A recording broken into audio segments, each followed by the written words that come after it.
Deep Creek Lake area of Maryland for a long weekend, so we decided to go to Swallow Falls State Park, and we hiked the canyon trail there.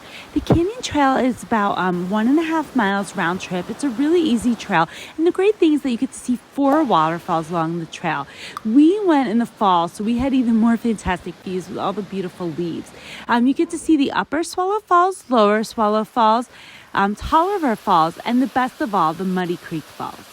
The Muddy Creek Falls are the tallest falls in the state of Maryland, and they're really amazing to see. This is a great thing to do if you're in the Deep Creek area, and just a fun family activity. The hike's really easy and flat, and kids can go along.